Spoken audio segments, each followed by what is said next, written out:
Chapter 4. When Jane and Elizabeth were alone, the former, who had been cautious in her praise of Mr. Bingley before, expressed to her sister how very much she admired him. "He is just what a young man ought to be," said she, "sensible, good-humoured, lively, and I never saw such happy manners, so much ease, with such perfect good breeding." "He is also handsome," replied Elizabeth, "which a young man ought likewise to be, if he possibly can. His character is thereby complete. I was very much flattered by his asking me to dance a second time. I did not expect such a compliment. Did not you?" "I did for you. But that is one great difference between us. Compliments always take you by surprise, and me never. What could be more natural than his asking you again? He could not help seeing that you were about 5 times as pretty as every other woman in the room. No thanks to his gallantry for that. Well, he certainly is very agreeable, and I give you leave to like him. You have liked many a stupider person. Dear Lizzie! Oh! You are a great deal too apt, you know, to like people in general. You never see a fault in anybody.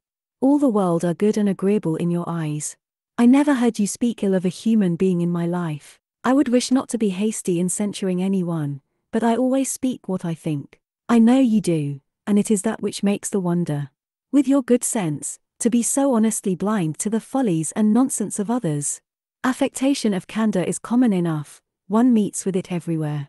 But to be candid without ostentation or design, to take the good of everybody's character and make it still better, and say nothing of the bad, belongs to you alone.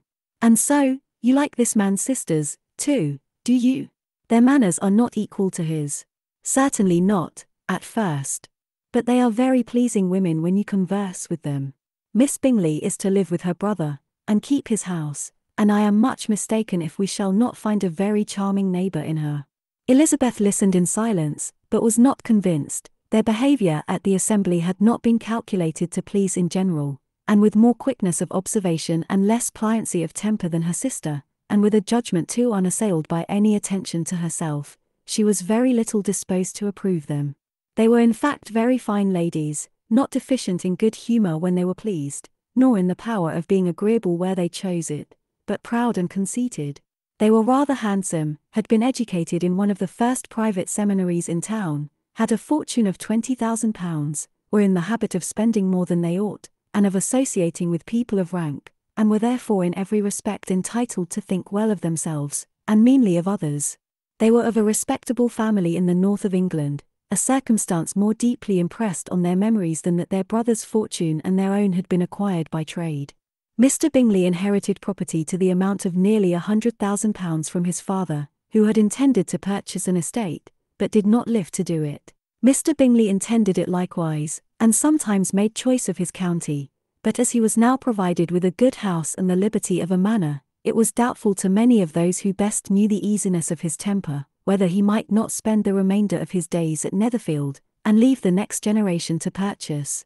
His sisters were very anxious for his having an estate of his own, but though he was now established only as a tenant, Miss Bingley was by no means unwilling to preside at his table, nor was Mrs. Hurst, who had married a man of more fashion than fortune, less disposed to consider his house as her home when it suited her. Mr. Bingley had not been of age 2 years, when he was tempted by an accidental recommendation to look at Netherfield House. He did look at it, and into it for half an hour, was pleased with the situation and the principal rooms, satisfied with what the owner said in its praise, and took it immediately. Between him and Darcy there was a very steady friendship, in spite of great opposition of character. Bingley was endeared to Darcy by the easiness, openness, and ductility of his temper, though no disposition could offer a greater contrast to his own, and though with his own he never appeared dissatisfied. On the strength of Darcy's regard Bingley had the firmest reliance, and of his judgment the highest opinion. In understanding, Darcy was the superior. Bingley was by no means deficient, but Darcy was clever. He was at the same time haughty, reserved, and fastidious, and his manners, though well bred, were not inviting. In that respect his friend had greatly the advantage. Bingley was sure of being liked wherever he appeared, Darcy was continually giving offence. The manner in which they spoke of the Meryton assembly was sufficiently characteristic. Bingley had never met with pleasanter people or prettier girls in his life, everybody had been most kind and attentive to him, there had been no formality, no stiffness, he had soon felt acquainted with all the room, and as to Miss Bennet, he could not conceive an angel more beautiful. Darcy, on the contrary, had seen a collection of people in whom there was little beauty and no fashion, for none of whom he had felt the smallest interest, and from none received either attention or pleasure.